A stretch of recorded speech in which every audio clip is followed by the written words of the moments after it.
Hi hello ನಮಸ್ಕಾರ ವೀಕ್ಷಕರೇ, ನಾನು ನಿಮ್ಮ ಡಾಕ್ಟರ್ ಸಂಹಿತಾ ಉಪಾಧ್ಯಾಯ. ಎಲ್ಲರೂ ಕ್ಷೇಮವಾಗಿದ್ದೀರಾ, ಆರೋಗ್ಯವಾಗಿದ್ದೀರಾ ಎಂದು ಭಾವಿಸ್ತೇನೆ ವೀಕ್ಷಕರೇ. ಸೊ ನಿಮಗೆ ಎಲ್ರಿಗೂ ಪ್ರತಿಯೊಬ್ಬರಿಗೂ ನಾಡಿನ ಜನತೆಗೆ ಒಂದು ಶುಭ ದಿನವನ್ನು ಕೋರ್ತಾ ಈ ಒಂದು ವಿಡಿಯೋನ ಸ್ಟಾರ್ಟ್ ಮಾಡ್ತಾ ಇದ್ದೇನೆ. So stay healthy, stay safety ಅಂತ ಹೇಳ್ತಾ ಈ ಒಂದು ವಿಡಿಯೋನ ಸ್ಟಾರ್ಟ್ ಮಾಡ್ತೇನೆ. ಸೊ ಅದಕ್ಕಿಂತ ಮುಂಚೆ ನೀವಿನ್ನೂ ಕೂಡ ನನ್ನ ಚಾನಲ್ಗೆ ಸಬ್ಸ್ಕ್ರೈಬ್ ಆಗದೆ ನೋಡ್ತಾ ಇದ್ದೀರಾ, ಹಾಗಿದ್ರೆ ಪ್ಲೀಸ್ ಸಬ್ಸ್ಕ್ರೈಬ್ ಆಗಿ, ಲೈಕ್ ಮಾಡಿ, ಸಪೋರ್ಟ್ ಮಾಡಿ, ಹಾಗೆ ಕಮೆಂಟ್ ಕೂಡ ಮಾಡಿ ಅಂತ ಹೇಳ್ತೇನೆ. ಸೊ ನಿಮ್ಮ ಒಂದು ಕಮೆಂಟ್ ಆಗಿರಲಿ, ಲೈಕ್ ಆಗಿರಲಿ, ಸಬ್ಸ್ಕ್ರಿಪ್ಷನ್ ಆಗಿರಲಿ, ನನಗೆ ತುಂಬಾ ಮುಖ್ಯ ಅಂತ ಹೇಳ್ತಾ ಇವತ್ತಿನ ಟಾಪಿಕ್ ಏನಪ್ಪ ಅಂತ ಹೇಳಿದ್ರೆ, ನಾನು ತುಂಬಾ ವಿಷಯಗಳ ಬಗ್ಗೆ ಈ ಒಂದು ವಿಡಿಯೋಗಳನ್ನು ಮಾಡ್ತಾ ಇದ್ದೆ. ಒಂದು ವಿಡಿಯೋನ ಮಾಡಿದ್ದೆ, ಆಸ್ತಿಯಲ್ಲಿ ಗಂಡನಿಂದ ಹೇಗೆ ಹೆಂಡತಿಗೆ ಪಾಲಿರುತ್ತೆ ಅಂತ ಅದ್ರ ಬಗ್ಗೆ ನಾನು ಮಾಡಿದ್ದೆ. ಸೊ ಆ ಒಂದು ವಿಡಿಯೋ ತುಂಬ ವೈರಲ್ ಆಗಿತ್ತು. ಹಾಗೆಯೇ ಇವತ್ತಿನ ಒಂದು ಟಾಪಿಕ್ ಅಂದರೆ ಮದುವೆಯ ಚಿನ್ನ ಹೆಣ್ಣಿನ ಹಕ್ಕು, ಡಿವೋರ್ಸ್ ಕೊಟ್ಟರೆ ಗಂಡ ವಾಪಸ್ ಕೇಳಂಗಿಲ್ಲ, ಇದು ಹೈಕೋರ್ಟ್ ತೀರ್ಪು. ಇದ್ರ ಬಗ್ಗೆ ಈ ಒಂದು ವಿಡಿಯೋದಲ್ಲಿ ಕಂಪ್ಲೀಟ್ ಆಗಿ ಇದ್ರ ಬಗ್ಗೆ ಮಾತಾಡ್ತಾರೆ. ಸೊ ನೀವೇನು ಮಾಡಬೇಕು, ತಪ್ಪದೆ ಈ ಒಂದು ವಿಡಿಯೋನ ಮಿಸ್ ಮಾಡದೆ ಕೊನೆ ತನಕ ನೋಡಿ ಅಂತ ಹೇಳ್ತೇನೆ. ಸೊ ನೀವೆಲ್ಲರೂ ಕೂಡ ವಿವಾಹಿತರಾಗಿರ್ತೀರ, ಹಾಗೆ ತುಂಬ ಫ್ಯಾಮಿಲಿ ಮ್ಯಾಟರ್ಸಿಂದ ನೀವು ಡಿವೋರ್ಸನ್ನು ಕೂಡ ಪಡ್ಕೊಂಡಿರ್ತೀರ. ಹಾಗಿರುವಾಗ ಈ ಒಂದು ಡಿವೋರ್ಸನ್ನು ಪಡೆಯುವಾಗ ನಿಮಗೆ ನಿಮ್ಮ ಮೈ ಮೇಲೆ ನಿಮ್ಮ ಪ್ಯಾರೆಂಟ್ಸ್ ಹಾಕಿರುವಂಥ ಚಿನ್ನ ಇದೆ ಅಲ್ವಾ, ಇದು ಗಂಡನಿಗ ಅಥವಾ ಹೆಣ್ಣಿಗ ಅನ್ನೋದ್ರ ಬಗ್ಗೆ ಇವತ್ತು ಕ್ವಶನ್. ಸೊ ಇದ್ರ ಬಗ್ಗೆ ಈ ಒಂದು ವಿಡಿಯೋದಲ್ಲಿ ಕಂಪ್ಲೀಟ್ ಆಗಿ ಮಾತಾಡ್ತಾರೆ. ಸೊ ಮದುವೆ ಸಮಯದಲ್ಲಿ ನೀಡಿದ ಚಿನ್ನ ಮತ್ತು ಹಣ ಅವಳ ಹಕ್ಕು, ಗಂಡ ಡಿವೋರ್ಸ್ ಕೊಟ್ಟರೆ ಹೆಣ್ಣಿನ ಚಿನ್ನ ವಾಪಸ್ ಕೇಳೋಂಗಿಲ್ಲ. ಸೊ ವಧುವಿಗೆ ಕೊಡುವ ಚಿನ್ನವನ್ನು ಅತ್ತೆ ಮನೆಯವರು ಬಳಸಿಕೊಳ್ಬಾರ್ದು ಅಂತ ಕೂಡ ಹೇಳಿದ್ದಾರೆ. ಸೊ ಇದು ನಿಮಗೆ ಎಲ್ಲ ಮಹಿಳೆಯರಿಗೂ ಕೂಡ ತಿಳಿದಿರಲೇಬೇಕು ಅಂತ ಹೇಳ್ತೇನೆ. ಯಾಕಪ್ಪ ಅಂತ ಹೇಳಿದ್ರೆ ಪ್ರತಿಯೊಂದು ಹೆಣ್ಣಿನ ಹಕ್ಕು ಇದು ಹೈಕೋರ್ಟ್ ತೀರ್ಪು, ಓಕೆನಾ. ಸೊ ಈ ಒಂದು ವಧುವಿಗೆ ಕೊಡುವ ಚಿನ್ನವನ್ನು ಅತ್ತೆಯವರು ತಗೊಳ್ಳೋದಾಗಿರಲಿ, ಅಥವಾ ಗಂಡ ಡಿವೋರ್ಸ್ ಕೊಟ್ಟಾಗ ಹೆಣ್ಣಿನ ಚಿನ್ನವನ್ನು ಕಸಿದುಕೊಳ್ಳುವುದಾಗಲಿ, ಇನ್ನು ಈ ಒಂದು ಚಿನ್ನ ಮನೆಗೆ ಬಂದ ತಕ್ಷಣ ಅವರು ಬಚ್ಚಿಟ್ಕೊಳ್ಳೋದಾಗಲಿ ಅಥವಾ ಮಾರೋದಾಗಲಿ ಮಾಡ್ತಾರೆ ಅಲ್ವಾ. ಸೊ ಇದಕ್ಕೆಲ್ಲದಕ್ಕೂ ಹೈಕೋರ್ಟನ್ನು ಒಂದನ್ನು ತೀರ್ಪನ್ನು ನೀಡಿದೆ. ಸೊ ಇದು ಅವಳ ಹಕ್ಕು ಅಂತ ಹೇಳಿದ್ದಾರೆ. ಡಿವೋರ್ಸ್ ಕೊಟ್ಟರು ಕೊಟ್ಟಿಲ್ಲ ಅಂದರೂ ಆ ಚಿನ್ನ ಅವಳ ಮೈ ಮೇಲೆ ಹಾಕಿದಂಥ ಚಿನ್ನ ಅವಳಿಗೆ ಅಂತ ಹೇಳಿದ್ದಾರೆ. ಸೊ ಈ ಒಂದು ವಿಡಿಯೋದಲ್ಲಿ ನೋಡೋಣ.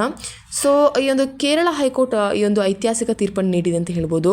ಸೊ ಮದುವೆ ಸಮಯದಲ್ಲಿ ನೀಡಿದ ಚಿನ್ನ ಮತ್ತು ಹಣವನ್ನು ಗಂಡನ ಮನೆಯವರಿಗೆ ವಾಪಸ್ ಕೊಡುವ ಅಗತ್ಯವಿಲ್ಲ, ಅದು ಮಹಿಳೆಯ ಆಸ್ತಿ ಎಂದು ನ್ಯಾಯಾಲಯ ಹೇಳಿದೆ. ಸೊ ಮದುವೆ ಸಮಯದಲ್ಲಿ ವಧುವಿಗೆ ಉಡುಗೊರೆಯಾಗಿ ನೀಡುವ ಚಿನ್ನಾಭರಣಗಳು ಮತ್ತು ಹಣ ಅವಳ ವಿಶೇಷ ಆಸ್ತಿ ಅಥವಾ ಸ್ತ್ರೀಧನ ಅಂತ ಪರಿಗಣಿಸಲಾಗುತ್ತೆ ಅಂತ ಹೈಕೋರ್ಟ್ ಹೇಳಿದೆ. ಸೊ ಇದು ಈ ಒಂದು ತೀರ್ಪನ್ನು ನ್ಯಾಯಮೂರ್ತಿಗಳಾದ ದೇವನ್ ರಾಮಚಂದ್ರನ್ ಮತ್ತು MB ಸ್ನೇಹಲತಾ ಈ ಒಂದು ಐತಿಹಾಸಿಕ ತೀರ್ಪನ್ನು ಕೂಡ ನೀಡಿದ್ದಾರೆ ವೀಕ್ಷಕರೇ. ಸೊ ಇದು ನಿಮಗೂ ಕೂಡ ಗೊತ್ತಿರಬೇಕು.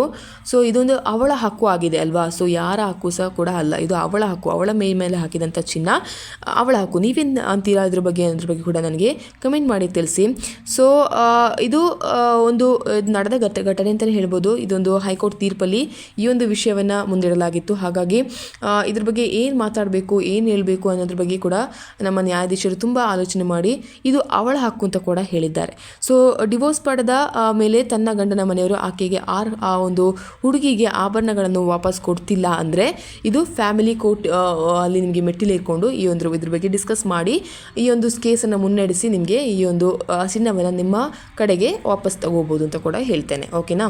ಸೊ ಈ ಒಂದು ಹೈಕೋರ್ಟ್ ಇಂತಹ ಕೇಸ್ಗಳ ಬಗ್ಗೆ ಗಂಭೀರವಾಗಿ ಈ ಒಂದು ಪರಿಣಾಮಗಳ ಬಗ್ಗೆ ಮಾತನಾಡಿದ ನ್ಯಾಯಾಲಯ, ಮದುವೆ ಟೈಮ್ನಲ್ಲಿ ವಧುವಿಗೆ ಕೊಡುವ ಚಿನ್ನವನ್ನು ಅತ್ತೆ ಮನೆಯವರೇ ಬಳಸ್ಕೊಳ್ತಾರೆ, ಒಂದು ಸೇಫ್ ಆಗಿ ಇಡ್ತೀವಿ ಅಂತ ಹೇಳ್ತಾರೆ, ಇಲ್ಲ ಮನೆ ಕಷ್ಟಕ್ಕೆ ಅಂತ ಬಳಸ್ಕೊಳ್ತಾರೆ. ಆದರೆ ಮಹಿಳೆ ಬಳಿ ಈ ಸಂಬಂಧ ಯಾವುದೇ ದಾಖಲಾತಿಗಳಿರುವುದಿಲ್ಲ, ಇದರಿಂದಲೇ ಸಮಸ್ಯೆ ಉದ್ಭವಿಸುತ್ತೆ. ಸೊ ಈ ಟೈಮ್ನಲ್ಲಿ ಮಹಿಳೆ ಚಿನ್ನಾಭರಣಗಳನ್ನು ವಾಪಸ್ ಕೇಳಬಹುದು ಅಂತ ಕೂಡ ಈ ಒಂದು ನ್ಯಾಯಾಲಯ ಒಂದು ಹೈಕೋರ್ಟ್ ತೀರ್ಪನ್ನು ನೀಡಿದೆ.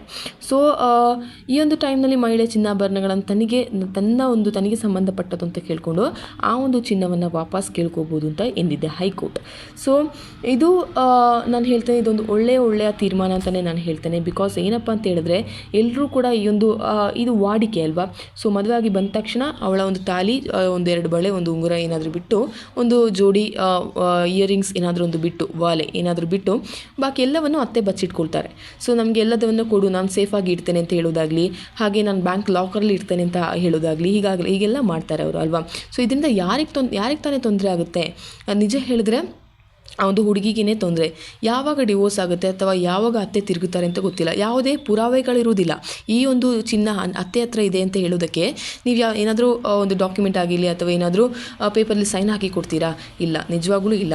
ಆದ್ದರಿಂದ ಈ ಒಂದು ಚಿನ್ನವಾಗಿರಲಿ ಹಣವಾಗಿರಲಿ ಅತ್ತೆ ಹತ್ರ ಇದೆ ಅಂತ ಹೇಳೋದಕ್ಕೆ ನಿಮಗೆ ಇದೆ ಅಂತ ಮಾತ್ರ ಹೇಳ್ಕೊಬೋದು. ಆದರೆ ಕೋರ್ಟ್ಗೆ ಬೇಕಾಗಿದ್ದೇನು ಆ ಒಂದು ಅದರ ಏನಾದರೂ ಒಂದು ಡಾಕ್ಯುಮೆಂಟ್ ಅಥವಾ ಏನಾದರೂ ಒಂದು ಸಾಕ್ಷ್ಯ ಬೇಕು ಅಲ್ವಾ? ಸೊ ಇದಿಲ್ಲದಿದ್ದರೆ ಕೋರ್ಟ್ ನಂಬುವುದಿಲ್ಲ. ಹಾಗಾಗಿ ನೀವೇನು ಮಾಡಬೇಕು ಅಂತ ಹೇಳಿದ್ರೆ ಈ ಒಂದು ತೀರ್ಪನ್ನು ತಲೆಯಲ್ಲಿ ಹಾಕ್ಕೊಂಡು ಈ ಒಂದು ಏನಾದರೂ ಇಂತಹ ಸಿಚುವೇಶನ್ಸ್ ಬರೋದೇ ಇರಲಿ ಅಂತ ಹೇಳ್ತೇನೆ. ಆದರೆ ಬಂದರೆ ಇಂತಹ ಒಂದು ವಿಷಯಗಳನ್ನ ನೆನಪಿನಲ್ಲಿ ಇಟ್ಕೊಳ್ಳಿ ಅಂತ ನಾನು ಹೇಳ್ತೇನೆ. ಬಿಕಾಸ್ ನಿಮಗೆ ತುಂಬಾ ಬಹುಮುಖ್ಯವಾಗಿ ಇದು ಯೂಸ್ಫುಲ್ ಆಗುತ್ತೆ. ನಿಮ್ಮ ಚಿನ್ನ ನಿಮ್ಮ ಹಕ್ಕು, ನಿಮ್ಮ ಹಣ ನಿಮ್ಮ ಹಕ್ಕು, ಓಕೆನಾ?